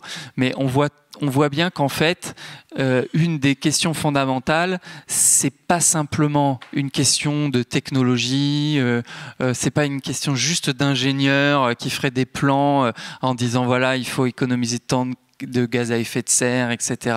C'est pas simplement une histoire de planification, mais c'est en fait comment on organise et comment on rend fertile l'innovation sociale partout. Et ça, je pense que c'est quelque chose qui appelle et qui appelle beaucoup de responsabilités de la part de la puissance publique. Et donc, moi, j'avais noté 2 enjeux, parce que la question, c'est quel lien il y a, et en gros, en quoi ça vient percuter, faire évoluer aussi la posture, etc. Alors, comme l'a dit Luc, moi, c'est mon premier mandat, donc je me garde bien de dire qu'on va tout réinventer, parce que j'imagine aussi qu'il y a beaucoup de choses qui ont été faites avant. Mais en tout cas, ça vient me faire dire qu'il y a d'abord un objectif pour les politiques publiques de permettre et de protéger cette innovation sociale, ces dynamiques d'alliance et de coopération dans les territoires. Ça, c'est une première fonction sur laquelle il faut que les politiques publiques se renforcent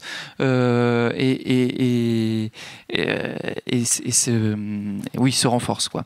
Et puis le deuxième axe de travail, c'est le passage à l'acte, parce qu'aujourd'hui, on a aussi besoin de concret, d'actes concrets, même si on peut se dire ce sont des petits pas, ce sont des démonstrateurs qui vont permettre de faire prendre la mayonnaise, etc., etc. Et donc moi, c'est les 2 axes, ça me renvoie à ça. Et donc en termes de politique publique qu'on est en train de construire ou qu'on a construit depuis quelques années, tout ce que vous m'avez dit, ça a fait écho à notamment un dispositif qui s'appelle À vos idées, qui a été développé par la région Centre-Val de Loire, qui vient plutôt de l'aménagement du territoire. Mais en fait, c'est pas un hasard, je pense aussi, parce que cette dimension territoriale, elle est forte. Et donc, c'est un dispositif de soutien financier aux initiatives locales et aux initiatives de coopération territoriale. Et quand on regarde depuis quelques années, en région Centre-Val de Loire, il y a beaucoup d'initiatives qui sont nées qui ont été soutenues grâce à ce dispositif-là. Des ressourceries, le PRC3C aussi, j'imagine. Enfin, il y a pas mal de choses là-dessus. Et puis voilà. Je sais pas. Est-ce que j'ai tout dit? J'ai pas tout dit, mais bon. Merci beaucoup. Merci, Monsieur Godet. Je vais réagir, mais c'est vrai que ton analogie avec le Covid est intéressante, parce que si le premier PTCE de la région, qui a longtemps été le seul d'ailleurs, est à Montargis, c'est aussi parce que c'est dans les territoires en fragilité et en difficulté que le besoin d'innover et de créer des choses naît. C'est-à-dire que quand on se sent un peu délaissé, quand une métropole qui a tout, qui a les services et autres, va avoir moins de besoins, moins de nécessités. C'est encore, on revient sur le besoin. Et l'innovation se crée aussi dans l'adversité, quoi. Oui. Alors, oui. Et puis, parfois, moi, vous connaissez la théorie du ruissellement en économie, voilà, le centre qui irrigue les périphéries. Moi, je pense que en fait, il faut miser sur l'inverse. En situation de crise et dans des situations d'adaptation qu'on va connaître et qu'on connaît déjà, en réalité, il faut qu'on fasse le ruissellement à l'envers. C'est comment les marges irriguent le centre, comment les marges deviennent système. Et c'est tout ça en fait qui nous est adressé, et les politiques publiques, elles doivent permettre ça. Et c'est pas si simple, parce que l'institution politique est un centre. Et donc quand on se donne comme objectif politique, en gros, d'instituer l'instituant, ça suppose beaucoup de remise en question, y compris par l'institution elle-même. Voilà, donc ça c'est mon travail, mais en tout cas c'est pas si évident parce que c'est des gros navires, etc. Et puis il faut éviter de tomber dans le piège de la centralisation française en disant on veut des effets d'échelle. Donc une solution qui marche à un endroit, on va la dupliquer partout. Et du coup on vient écraser des solutions locales qui sont très, très vivaces, mais par ces appels d'offres nationaux. Et on a énormément... accessoirement, je préside l'Observatoire des partenariats. Et on observe ça. On observe ces initiatives locales qui disparaissent parce qu'un appel d'offres national est arrivé. Et puis, en fait, les choses marchent moins bien après. Alors, j'entends la salle qui frémit. On va donner la parole à la salle. Si vous voulez nous mettre un petit peu de lumière, qu'est-ce qui résonne dans votre travail, dans vos projets? Et si vous pouvez vous présenter avant de prendre la parole. Bonjour. Bonjour. Je suis Sarah Bourget, je suis déléguée au Club Iné en Normandie. J'avais juste une petite question au niveau de Jérémy Godet. Moi, j'ai entendu des choses en fait dans les témoignages et j'attendais sur votre manière de réagir et du coup je la retrouvais absente, donc je me dis est-ce que vous avez oublié ou est-ce que ça a pas fait écho chez vous? Mais il y a quand même cette question d'évaluation qui a été posée et du fait qu'on avait parfois des initiatives qui avaient besoin, et vous avez parlé de protection justement de ce type de fonctionnement et finalement qui avaient des financements sur 1 an et après à qui on demandait des chiffres, ce qui est complètement compréhensible puisque j'imagine bien que quand vous êtes en préparation budgétaire, on a des tableaux Excel avec des chiffres en face et qu'il faut faire des arbitrages.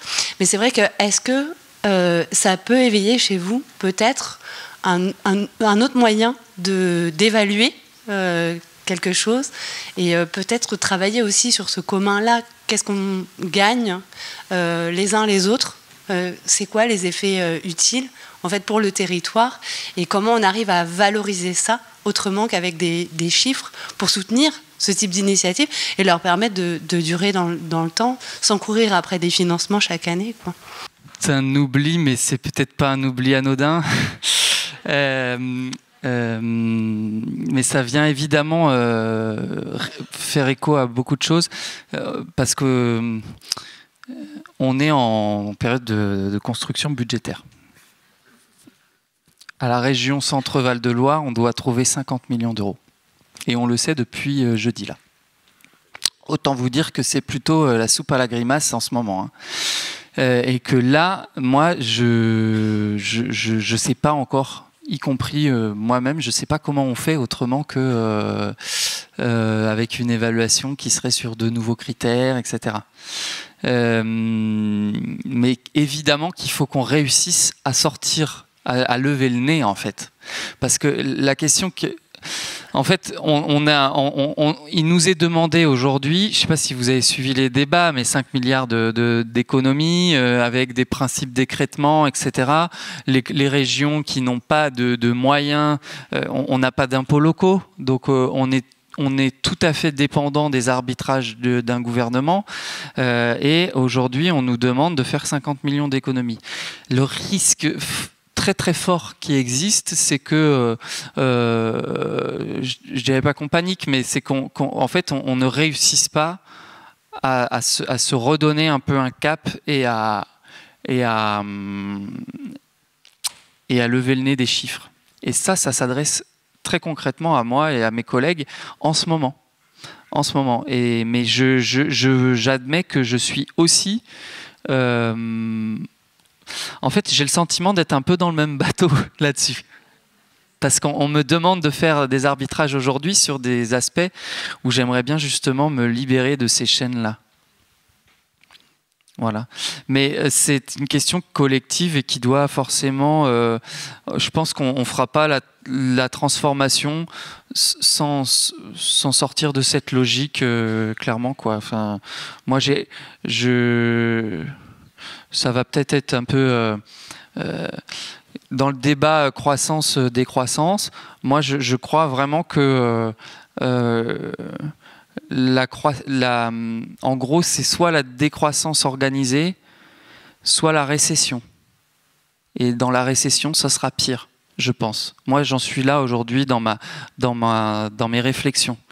Et donc, voilà. Et vous allez, je suis pas un économiste, mais il est très probable que dès 2025, on soit en récession en France. Bonjour, donc Marie-Laure Lamy, directrice d'ALON, l'agence locale de l'énergie et du climat de Bretagne Sud.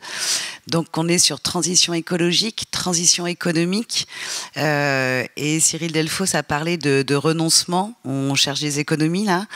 Et moi ma question c'est quel est le lien, quelle est la coopération qui existe aujourd'hui ou pas entre un vice-président avec toute votre délégation et le vice-président à l'économie de la région. On avait dit des témoignages. Vous n'êtes pas sympa. Hein. D'autant plus quand il vient minutes d'être élu député et que donc il est occupé à autre chose en ce moment. Non, alors après, au-delà de la blague, quand même, certes, je n'ai pas dans ma délégation l'économie, mais en réalité, je travaille très très régulièrement avec un service de la direction économie qu'on vient d'ailleurs de créer il y a quelques mois et qui s'appelle Transition écologique, sociale et territoriale, c'est ça ? Voilà, territoire. Et donc j'ai un pied dans ce domaine-là, ce qui m'amène quand même à être en dialogue quasiment permanent avec le président de la région sur ce sujet. Ce qui n'empêche pas les différences. Et du coup, les discussions. Mais n'empêche qu'on a quand même ces espaces de dialogue. Donc, Christian Dutertre, juste, il me semble, bon, d'abord, c'était vraiment passionnant de vous entendre, tous les quatre et tous les cinq, parce que c'était extrêmement bien aussi introduit et animé. Juste peut-être deux remarques. Il me semble qu'une partie des réponses qu'on cherche à construire ensemble passe par le fait que l'élaboration des politiques publiques ne relève pas des élus. On dirait que des élus.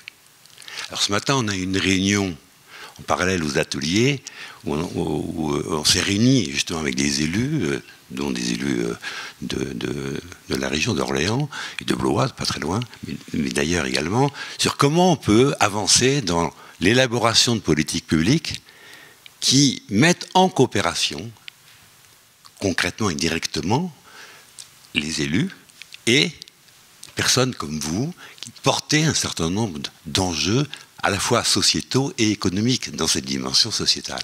Alors je pense que c'est un déplacement important que nous on appelle la démocratie sociétale de mettre ça en place. Alors la décision, pour en dire, on a débouché à partir de ce matin sur l'idée qu'on allait se revoir dans cette perspective, d'ailleurs avec une date très précise, et vous êtes bien entendu invité, mais l'idée c'est élaborer ensemble.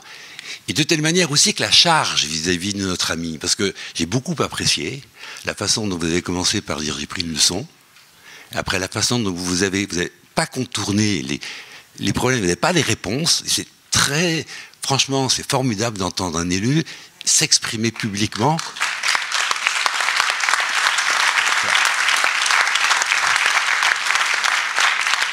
En acceptant devant un public de dire je n'ai pas la réponse à la question que vous posez. C'est remarquable. Pour moi, c'est remarquable. Et là, on sent qu'il y a une possibilité de construction de choses en commun. Et le deuxième point sur lequel je voulais juste donner une indication, c'est qu'il y a tout un travail qu'a fait l'Institut, il n'y a pas très longtemps, dans un atelier qu'on appelait Ville-Père et territoire pilote de la transition, qui a été magistralement piloté par Patrice Videl, en particulier, qui est en train de sortir les documents publics de manière publique pour qu'on puisse y faire référence, parce que cette question du budget, c'est-à-dire cette question du financement, on peut trouver une autre réponse, il me semble, en tout cas, on a cherché à la construire, que celle de la décroissance et celle du renoncement, on y reviendra. Parce qu'il y a d'autres réponses possibles, y compris dans des budgets qui s'affaiblissent, de ne pas renoncer, mais ça passe par la mobilisation de la société civile et une capacité, dans notre jargon, on appelle d'internaliser des externalités.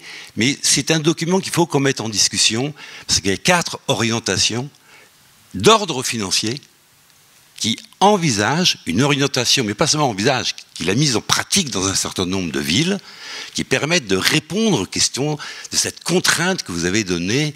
Et je pense que c'est important qu'on revienne sur ce point-là, et dans une forme qui surtout ne cherche pas à vous accabler, parce que je pense que c'est extrêmement dur, la session de ce que vous vivez, mais de construire ensemble les réponses.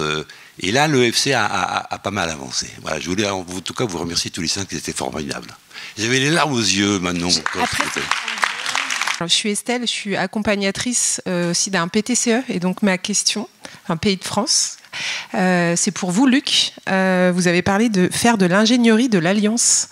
Ma question, c'est est-ce que pour ce travail d'ingénierie, est-ce que le PTCE, comment vous faites pour être rémunéré, ou je ne sais pas quelle contribution, en tout cas, les acteurs du territoire qui travaillent en coopération font envers le PTCE pour cette action-là? Parce que je la pose parce qu'on a ce sujet-là, nous, sur le PTCE, et ça se pose aussi sur d'autres projets. Donc ça m'intéresserait d'avoir votre témoignage là-dessus. Merci. Oui, merci à tous. Alors déjà, notre PTCE a 2 particularités. C'est le premier PTCE en France à être monté par une association d'entreprises classiques, donc pas issue de l'ESS, on va dire. Et puis on fait partie des très peu de PTCE qui ont choisi d'être sur l'Alliance et non pas filière. Donc on touche à beaucoup de filières. On a l'alimentaire, on a l'éco-construction, donc avec la paille. Enfin, on a les équipements électroniques. Enfin, on a beaucoup de filières, les vélos. Mais on n'a pas de spécificité et notre travail, c'est vraiment cette alliance. Alors, d'abord, au départ, ça a été financé par le ministère, hein, puisque PTCE, on touche 100 000 euros quand on est lauréat de la phase 2. Donc ça nous a permis d'embaucher, de créer autres. Et puis, au fur et à mesure, notre travail, c'est à la fois de permettre aux structures de coopérer entre elles, donc elles tirent avantage, hein, parce que alors ça, c'est les études qu'on peut retrouver. On dit que 1 euro investi dans une coopération, c'est 3 à 7 euros de résultats sur le territoire. C'est-à-dire que si les structures avaient été indépendantes, elles auraient consommé 3 à 7 fois plus pour le même résultat. Donc c'est extrêmement intéressant comme effet de levier, la coopération. Et puis notre chargée de mission, elle aide les structures aussi à postuler. Donc le projet dont je vous parlais, qui est multi-acteur tout à l'heure, les femmes, on a eu le prix de la Fondation FAS, on a eu le prix de la Fondation de l'Habitat Social, puisque le logeur social a été très impliqué aussi dans le projet. Enfin, donc, et puis du coup, le temps qu'elle constitue toutes ces choses-là, l'association qui est bénéficiaire des prix des fondations reverse une petite part au PTCE. Et puis notre objectif, hein, c'est dans la création de la fondation de territoire, c'est justement que ce côté ingénierie soit en partie transféré à la fondation, donc soit financé par la fondation, parce que le travail de la fondation, ça sera de financer que des projets de coopération. C'est une vocation. On pourra financer plein de projets sur des ODD différents qui seront chers aux entreprises qui seront mécènes, mais le postulat de base, c'est le 17e ODD qui est la base. C'est-à-dire qu'une association qui vient et disant « moi j'ai mon projet, je vais faire ça, etc. », elle ne sera pas financée. Et ça sera du partenariat multi-acteurs ou rien. Et donc, ce travail, c'est un travail aussi qui sera nécessaire pour la Fondation, mais qui servira le PTCE. Alors, je ne sais pas si je me fais bien comprendre, c'est-à-dire que notre chargée de mission, elle sera en délégation sur la gestion de la Fondation, mais du coup, elle couvrira une partie de son travail et de son temps sur ce secteur-là.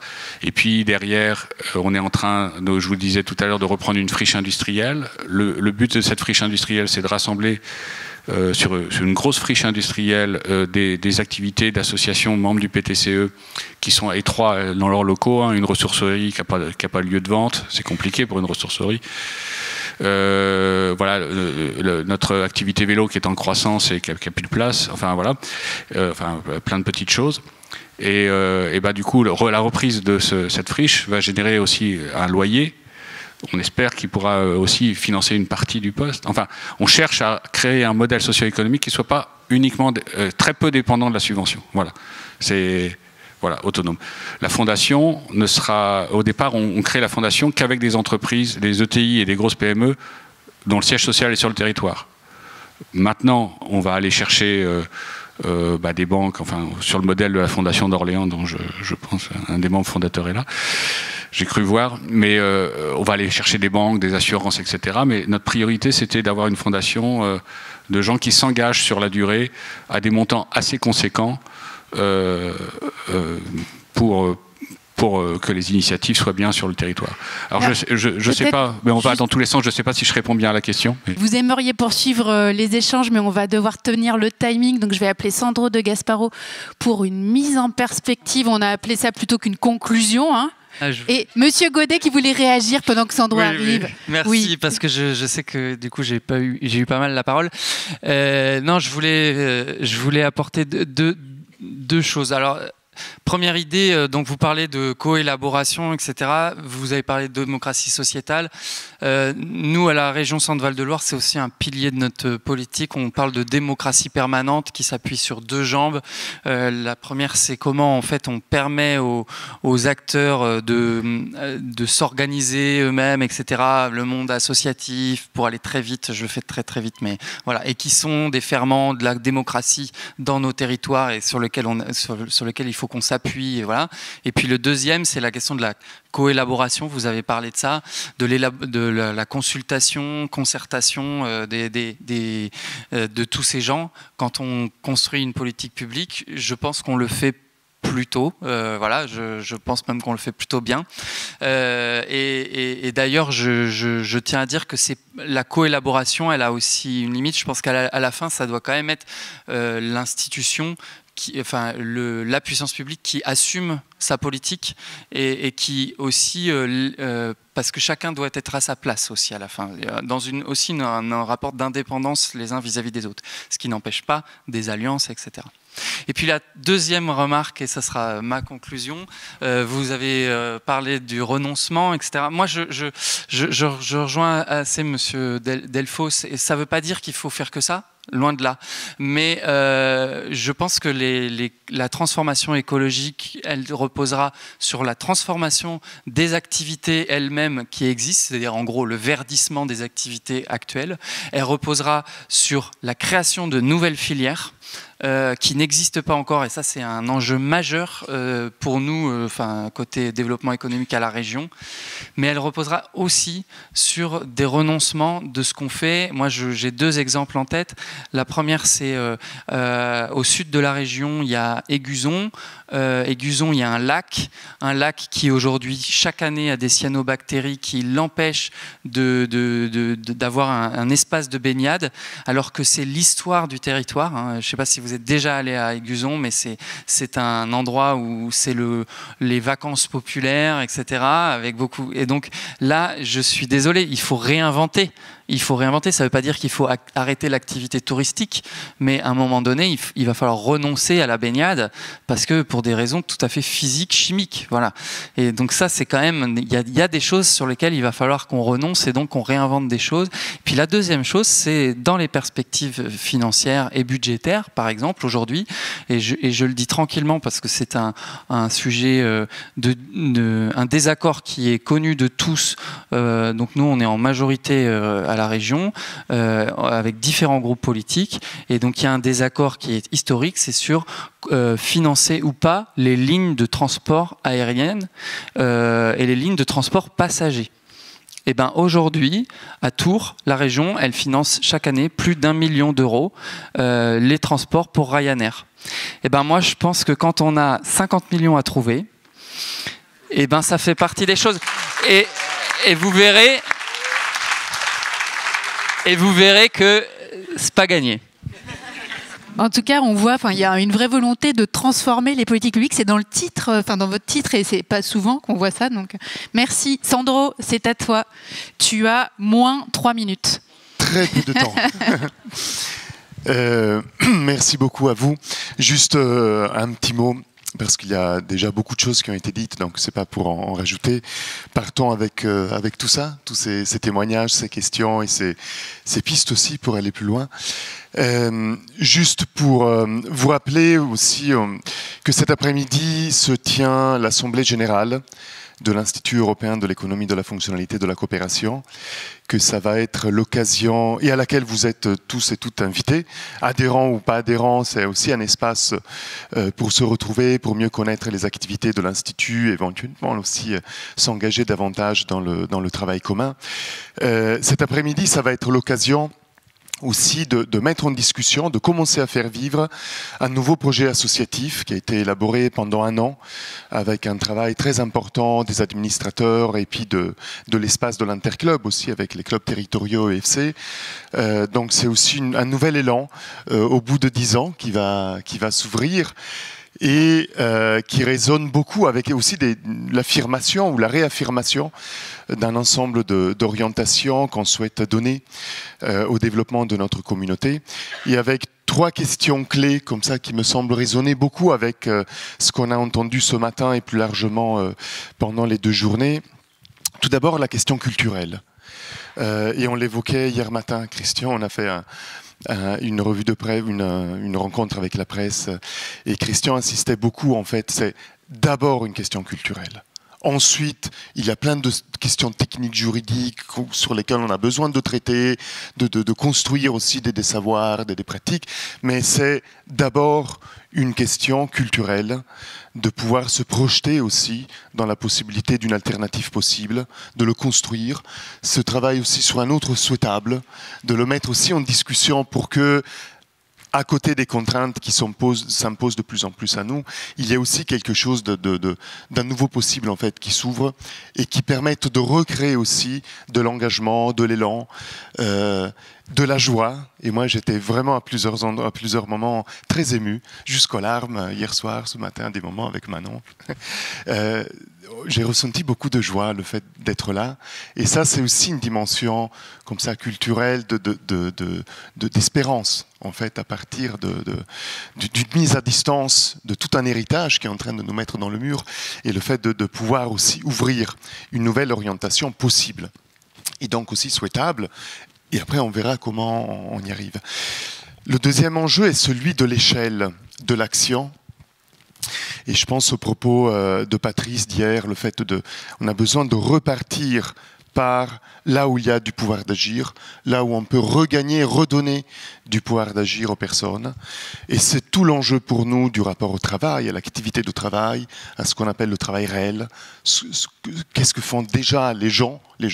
Il y a déjà plein d'initiatives, plein de pratiques, plein de choses, mais que de loin on ne voit pas très bien. Et donc on a besoin de se rapprocher, d'aller à la rencontre des personnes qui font déjà, pour potentialiser en fait toute cette capacité à faire et toute la dimension territoriale aussi, de comment le territoire offre aussi des ressources, offre un horizon aussi, un projet entrepreneurial, à des activités associatives, à des mobilisations citoyennes.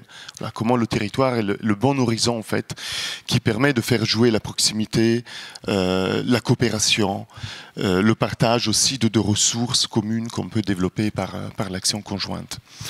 Et un dernier point, et je m'arrête là, c'est la question démocratique qui se pose de manière très aiguë, et donc le dernier échange le pose. Hier, j'étais dans un atelier sur la santé, on a parlé de démocratie en santé. Tout à l'heure, on parlait de démocratie alimentaire. Et donc, cet enjeu aussi de penser les enjeux démocratiques des activités productives pour que, au-delà des questions d'accessibilité, mais poussées par le système, on va aussi rejoindre les usagers, les habitants, les mangeurs, les gens dans les quartiers, comment on les rejoint, et c'est ça où ton témoignage était très important, comment on les rejoint là où ils font déjà des efforts, là où se jouent des enjeux pour ces personnes-là qui ne sont peut-être pas les grands enjeux qu'on porte nous du côté d'une entreprise, d'une politique publique, du côté d'un projet de territoire. Voilà. Donc, comment la question démocratique, c'est aussi la manière de rejoindre les autres pour créer ces espaces de concertation, de dialogue, de co-construction, de montée en compétences, d'encapacitation, qui, par la puissance de la ressource immatérielle, va rendre aussi une action possible. Et donc c'est aussi penser l'action non plus en fonction d'un plan ou d'un objectif, et le brouillard se fait de plus en plus épais et c'est de plus en plus difficile comme ça de piloter une action par rapport à un plan à 2 ans, à 3 ans, à 5 ans, que ça soit un business plan d'entreprise ou une politique publique, mais comment construire une capacité d'agir à partir de la puissance de la dynamique de l'immatériel, de l'engagement, de la fraternité, de la compétence reconnue par les autres qui nous donne aussi plus de dignité, plus de présence et donc de l'élan aussi pour participer à la chose commune et à l'action publique. Donc c'est ça, en fait, qu'on a essayé aussi de mettre un peu dans les thèmes à travailler du côté de l'Institut. J'entends qu'il faut terminer. C'est la manifestation de mon propre enthousiasme à la fin de ces 2 journées. Donc on va passer un peu à la phase conclusive. J'avais dit merci et bravo en introduction, je dis bravo et merci en conclusion. Merci, oui. Et donc,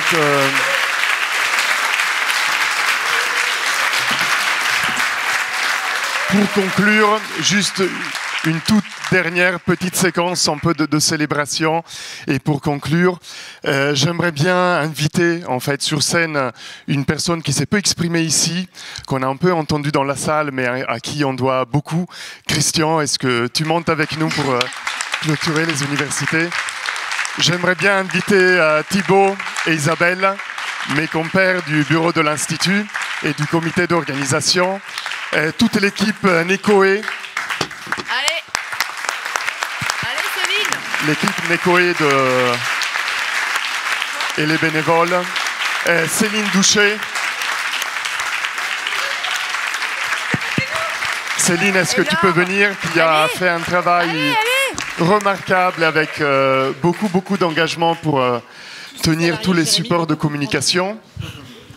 Merci aussi à d'autres personnes, déjà aux techniciens en régie qui nous ont beaucoup aidés pendant les 2 journées. Merci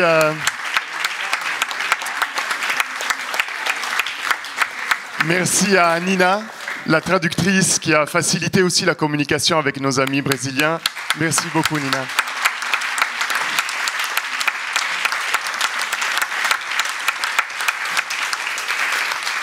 Merci à Moïse qui nous a permis de garder une trace de cet événement. Merci à toi de ta fidélité au poste. Je ne sais pas s'ils sont encore là, mais merci aussi à toutes les étudiantes et les étudiants qui ont facilité aussi l'accueil. Hélène, elle est où? Elle est où, Hélène? Allez, Hélène, à qui on doit le fabuleux habillage de ce lieu et toute la signalétique. Merci beaucoup, Hélène.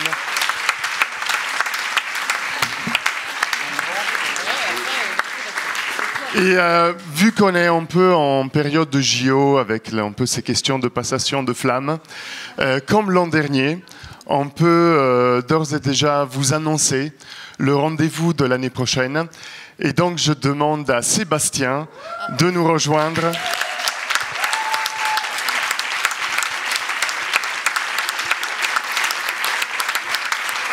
Et j'ai imaginé un truc qui... Je sais pas, c'est peut-être un peu ridicule, mais comme on n'avait pas de flamme, je me suis dit que justement grâce à Hélène, on a ces éléments qui vont être repris l'année prochaine. Et donc en guise de flamme, je demande à Isabelle de transmettre à la Nouvelle-Aquitaine le flambeau des universités de l'EFC. Et donc rendez-vous Rendez-vous l'année prochaine à Bordeaux pour les prochaines universités. Bon retour à vous tous et merci d'être venus. Merci.